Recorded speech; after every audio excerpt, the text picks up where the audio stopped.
How do you go no contact with someone that you're in love with? Maybe you're struggling to go to a place where you no longer talk to this person or they no longer have access to you, but you still deeply love, you still deeply care about that person.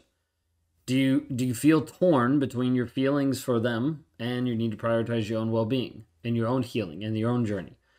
This is the question a lot of times people struggle with and they want help with, and they ask questions of like, how do I actually do this? I still love him. I still care about him. How do I actually get free? What do I actually do? Join me today as we dive into this topic of how to go no contact with a toxic person when you're still in love with that person, when you still care about that person, when you still want their good or their well-being, and you're not sure how does that actually play out with you showing up in a way that says, no more, I'm done, no access. So I want to be able to talk about that with you today. If you're new here, my name is Ben Taylor. I'm a self-aware narcissist on this channel to provide awareness about narcissistic abuse. I'm the founder of Raw Motivations, the creator of the NARC app, and your guide in the Escape Toxicity Challenge that you can access at rawmotivations.com. So check that out today. When we dive into this piece of being in love with a toxic person, it's not like you started out the relationship being like, let me fall in love with a toxic person. Let me get with someone who's going to be abusive, right? Like, it didn't come about that way. It didn't start that way. When you're with a toxic person, it normally is something that the mask slip, the mask change, all of a sudden their personality seemed to completely morph to a different personality, and you're left kind of wondering, who is this? What actually is going on? And what do I do? Now, when you get through the piece of realizing and understanding that it's abuse, and then you're like, okay, now I need to do something about it, you're confronted with these two opposing thoughts of like, I need to leave this person, but I still love this person. And oftentimes people start to justify it and give different stories and give different ideas and thoughts to stay in the relationship, to excuse away their actions, to minimize the effect that it's having on them. And as a result, they end up staying in a toxic relationship way longer than what they would if they weren't in love with the person, right? So first thing I want to be able to point out is just understanding and validating your feelings of love. Now, what I mean with this is it's understandable that you're struggling with this. If you got to this point and you weren't struggling with this, then I'd be worried about, do you actually love this person? Like, is there actually feelings there in one sense, or is this just like a fling, right? This piece of understanding, like, you actually love this person, and it's important to understand and recognize that loving this person doesn't make this decision easy. Like, there's not a less difficult option because you care about this person. If anything, it is more difficult because you look at this other person, you're like, I've given you time, money, energy, space, all of my heart to be able to be with you, and now this is breaking apart. Like, that is devastating on so many different levels. But first and foremost, you need to understand that your feelings are valid. Majority of times people will be like, but he's toxic, so I shouldn't feel this way. And you start beating yourself up, which doesn't help you grow, which doesn't help you develop into the next version of you, because you're too focused on knocking yourself down for being like, I feel crazy because I still care about him and I still love him. I just want to let you know that your feelings are valid, and that's okay. That's okay that you still love this person. That's okay that it's actually happening. Okay? It's okay that you love them.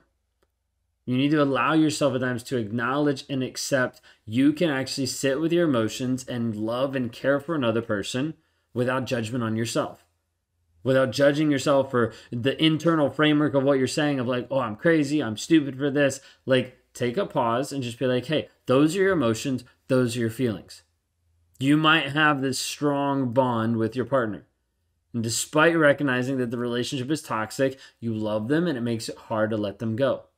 Sit with that for a moment. It's okay to sit with that. You're not bad, you're not wrong, you're not crazy for having these emotions and these feelings for this person that's in your life. Now, what I need you to understand is going no contact is an act of self-love and self-preservation. It is a process and a journey in your healing. Now, what I mean by that is it's about setting boundaries to help protect yourself from further harm from the toxic person. Okay? It is not trying to add these rules and regulations on another person. You can't access me. You can't do this. It's saying, hey, I'm unwilling to be in this type of relationship when you keep screaming at me like this, when you keep yelling, when you keep gaslighting, when you keep hurting and abusing me the way that you've been doing. These boundaries are important and essential that you come up with these boundaries for you to protect yourself from further harm. What this does with no contact is it gives you space, or a lot of times I said capacity, to be able to heal. Can you heal inside the relationship? Only to a certain level, only to a certain degree, especially if that person is consistently showing up toxic. You're not going to be able to heal fully because you're constantly getting inundated with these triggers and with these effects that are happening by being with a toxic person. Now, this is where it comes into a bit of hard space, because then you have to start choosing your healing and your well-being over that relationship. That in and of itself becomes a really courageous step in moving towards a healthier future. Because if you don't do this, you have to sit back and be like, if I don't make this decision to actually work and grow and change myself, where am I going to be in 5 years? What is this relationship going to look like in 5 years if it continues down the same path it's been going for the past 5, or the past several years that you've been with this person? Okay, you get to this place where you decide to go no contact with your emotionally abusive partner because you understand that staying in this relationship would continue to hurt you, will continue to give you emotional pain, will continue to hinder your personal growth. Some of you watching this right now, you're with someone that might be narcissistic, or they might have narcissistic traits. You're like, I don't even know if they are narcissists or not. How are they actually helping you grow? Like, if they're not helping you grow, if they're not helping you move forward, and you continue to do that, it will bring about a gap. It will bring about a gap as you start to rise into the person that you're called to be, and this person is like, yeah, no, that's not for me. And that shows you right then and there some of the decisions you have to make. Am I content with being in this marriage if this person is not willing to rise, grow, and change? Or am I content just to stay in this? Or do I need to make a shift? Do I make a difference? Now, sometimes we run into this piece then of love and then also codependency, right? Of being dependent on another person. And it's essential to be able to differentiate between the difference between codependency and love. Codependency oftentimes will keep you trapped in a toxic relationship, and or going back over and over and over again, because you're dependent on the other person. You're dependent on sometimes the validation or the security or the things that are happening in that relationship. And that unstable sense of self is not really firm, of like, okay, now I can't do this, because if I step out, I don't know what I'm going to do. I don't know who I am. I don't know how I'm going to live. I don't know the direction I'm going to go. All these different pieces here. Whereas when you talk about true love, it should get to a place where it uplifts you and it supports your well-being. How many of you have a toxic person in your life that says they love you, but there's no support? You're like, well, he says he cares about me, but every time I bring up my emotions and my feelings, he shoves it down. Every time I try to hold him accountable for something, he excuses away. Every time I bring up a concern to him about something I'm nervous about, he gaslights me. So like there's this piece of like, hey, love actually should help uplift and support you. But if it's not doing that, what do you actually have? What's actually there in the relationship? Is there actually love there in the relationship? You see, when you get to a place where you go no contact, it allows you to break free from some of those codependency patterns. And it starts to help foster this sense of self-love, of you actually working on you. But until we actually do this, until we break you free from that, the majority of the time you will still be gaslit and believed to be in a position where you cannot leave, where it's impossible, where nobody's going to want you, or this is the best you can get, and as a result, you stay stuck inside the toxic relationship over and over and over again.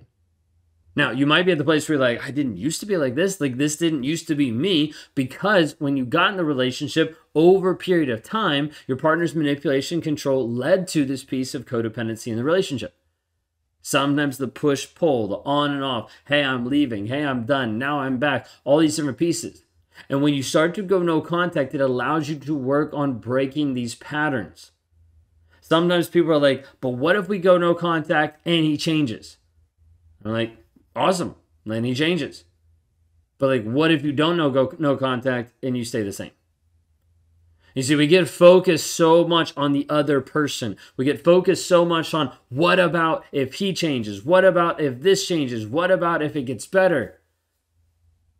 And now focus on your own growth, your own healing, your own change, and your own development. At the end of the day, going no contact helps you break patterns. It changes it up.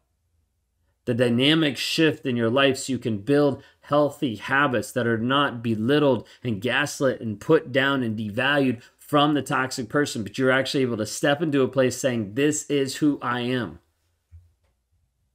Which leads us to the next piece, that is you ultimately choosing your health and your growth. You see, going no contact doesn't mean that you don't care about the other person. Sometimes you have to be very clear if you can love that person and not be with them. Just because you love a person doesn't mean you need to be with them. Just because you should forgive a person doesn't mean you need to be reconciled to that person. Doesn't mean that you need to still be with that person. But instead, you release the emotional hold and you continue to grow in the direction you need to go. Going no contact doesn't mean that you don't care about that person. It means you deeply care about yourself and your future. You're like, wait, that seems a little narcissistic. No, it's you actually working on your development and your growth. You see, when you start to prioritize your healing, different than narcissistic and different than selfishness, when you start prioritizing your healing and your growth, you open yourself up for the possibility of healthier relationships and a more fulfilling life. You start to actually move forward and start to live your purpose. This is what we do inside the Thriver communities. We start to align people with their purpose, with their direction. And the majority of times we do not see people maximize and grow until they get no contact. We'll teach them all the tricks. We'll teach them all the tools. We'll give them all the action plans of like, hey, start putting this together. But when they go no contact with the tools that we actually provide and support, we see people launch into who they're actually called to be. Because they start to realize that when they put the work into themselves, the whole name of the game changes of their healing and their growth to actually them standing as a beacon of light for other people saying, hey, I did this. I was able to get out and maximize who I actually am versus being stuck, versus being codependent, versus struggling through this. So if you're at the place where you're like, I love this person, but I don't know if I can go no contact, totally get that. And it's okay that you're there. Reach out for help. Because we help guide you in a place that doesn't say, go no contact or you're the worst person ever. We say, hey, we get where you are. Let's work on this step by step by step. And as you get clarity, as you break the habits and the patterns of toxicity that have inundated you in this relationship, you get to a place where you have certainty on what decision you need to make. Whatever that might be. My goal is not to make you make a decision. My goal is to lead you so that you have the power to make the decision yourself, because no one is coming to save you. No one is going to get you out of this relationship. No one is going to give you this giant message of oh, this is exactly what you're supposed to do. But we can give you the tools to get clear about that. We can give you the tools to help you actually move to a state where you know for sure what you need to do, but we need to work on breaking the patterns and the habits that are keeping you sedated and stuck in a toxic relationship because you're worried, I don't know if I can go no contact because I love this person.